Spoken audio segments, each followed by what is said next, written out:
Sport করার জন্য অনুরোধ করা হচ্ছে। আপনারা দেখছেন হলদিবাড়ি টাইমস।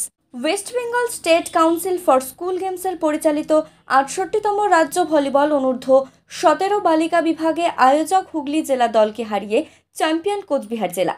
মঙ্গলবার হুগলির ভদ্রেশ্বর ময়দানে ৩-১ সেটে গত বছরের চ্যাম্পিয়ন দল তথা আয়োজক হুগলি জেলা দলকে হারিয়ে রাজ্যে সেরা নির্বাচিত হয় কোচবিহার জেলা দল।